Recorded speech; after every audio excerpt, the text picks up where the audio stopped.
Alright, YouTube, I'm back with another video, a little update on the Slayer. I remember I told you guys in my last video that during the break-in process, I stretched the top journal of the connecting rod that does not have a bushing in it, which was okay by me because they replaced it for free and I put it in within an hour.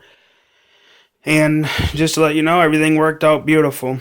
Another thing I want to touch on is people that say that these 3.3s aren't good engines, or or they just have negative things to say.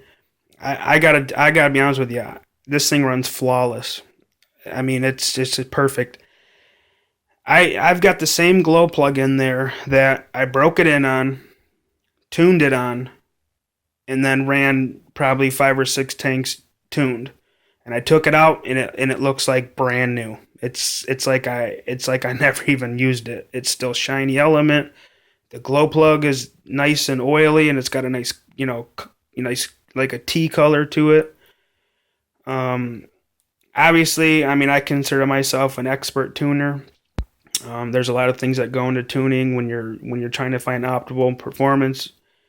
With something like this, obviously, you can't change the venturi size and stuff like that, but the way Traxxas has designed these engines, from the exhaust to the carburetor, everything's optimized to run good, and it does run good. You might not get 10 gallons out of them like you would a $500 engine, but I would rather get an engine that runs flawless for 5 gallons and then replace it for $110. I mean, you can't beat that. I mean, I can run this thing wide open, second gear, let off the throttle, and it'll go straight down to an idle and just and it'll run. It's just perfect. The only thing I wish it had was a third needle for like the mid range, but I mean, I'm not complaining. I have absolutely zero gripes about it. The connecting rod stretched, oh well, big deal. It was free. They replaced it. I'm not holding it against them. But besides all of the technical stuff on tuning, I do owe a lot of my success and stuff on this. I mean, I've never ran any other fuel but Byron's, and that was the Gen 1 stuff, and it was pretty good. But I've always used this fuel, O'Donnell Racing fuel. This particular gallon is 30%. And, I mean, it just works good. I mean, it does exactly what it's supposed to do, and then some, in my opinion. I mean, I've ran these engines all kinds of different ways. Monster trucks, buggies, high RPMs, low RPMs. It just has a good broad, curve in it. It has all the things that I'm looking for in a fuel. And I can race with it. I can bash with it. I can do anything with it. And my engines are clean when they're done. The minimal wearing. All the wearing that happens is just from use. I mean, there's no exaggerated wear on any of the parts.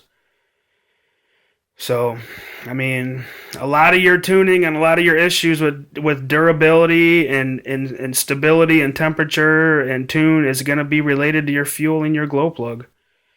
And you got to make those corrections if you're looking for optimal performance. You can't just stab a plug in there, just throw some cheap fuel in there and go, man, my engine doesn't run right. And I mean, you gotta pay attention to what you're using and what your goals are. For example, Steve O'Donnell sold this to Great Plains, this fuel deal here, and he come out with his new fuel. It's called Punch. And if you buy the Team Off-Road, it's 100% synthetic. But if you buy the Punch Team Off-Road is synthetic, fully synthetic, and then the Team On-Road is synthetic caster. So if you're the type of person that likes to run wide open spaces and parking lots and fields, you're probably going to want to use a caster blend. If you're like me and you're on and off the throttle quite a bit, I usually don't maintain full throttle for more than like maybe 5 seconds. I just run synthetic oil. I mean, I don't have any issues. So anyway, truck's running flawless. I mean, I can't say enough. The Revo chassis is just, it's beautiful the way it works. I mean,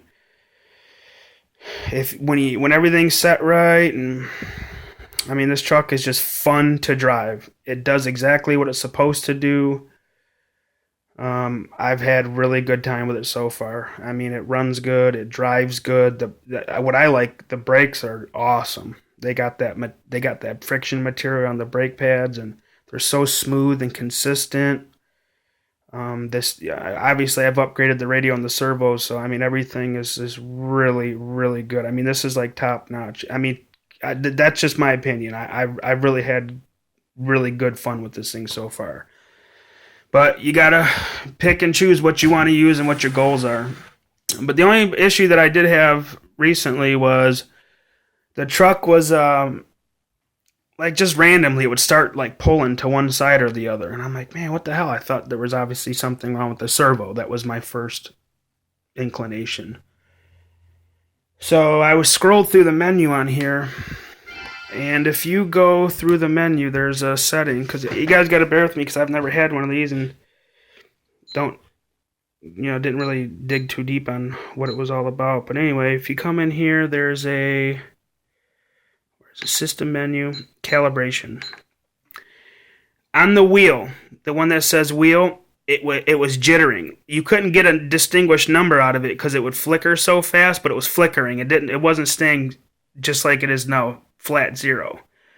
So I did the calibration on it, and it fixed everything. So if you guys have the 4PX and you're experiencing fluttering with your servos, because I read it online, I did some research online, and there's a lot of guys saying that their servos are fluttering or not centering or whatever your deal is.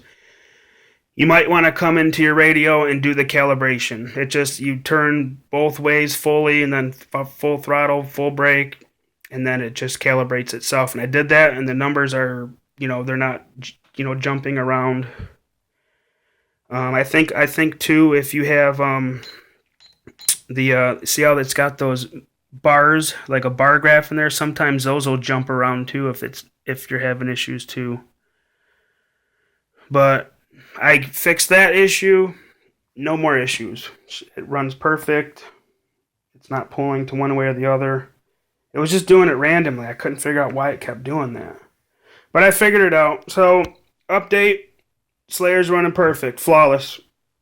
I'm super excited to run it when it's time to run it. I'm super happy with Traxxas. I always have been. Here's the magic potion, baby. I mean, it's just good stuff. I mean, there's other good fuels out there too. Don't get me wrong. I'm not saying that this is the best, but I will tell you, for the money, you can't beat it. I mean, I get it pretty cheap. I get it for $24 a gallon. So, I don't know. That's just what I use.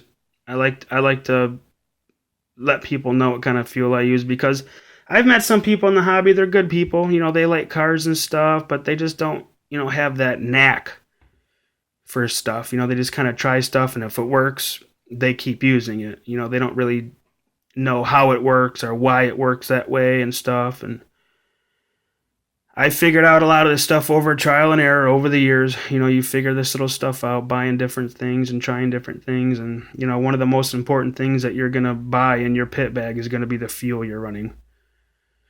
So I've always used this, like I said, and I'm really happy with it.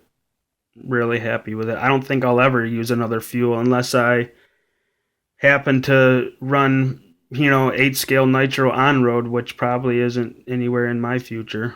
I would probably switch to, a different blend of oils like castor and synthetic oil, but just straight synthetic oil. They say it's 8% on the website. I was always told it was more than that, but hell, if that's what they say it is, that's what it is. O'Donnell Racing Fuel, 30%, baby. That's where it's at. 4PX, that's what's up too. Traxxas Slayer, perfect. This thing's so much fun. You just set it and forget it. Anyway, guys, that's the update. If you guys are, wanting to know anything, or you guys have, questions about stuff, and, I'm pretty easy guy to talk to. If you want to shoot me a message or something, go ahead, and I'll give you the best I got. All right, guys, there it is. Have a good one. Later.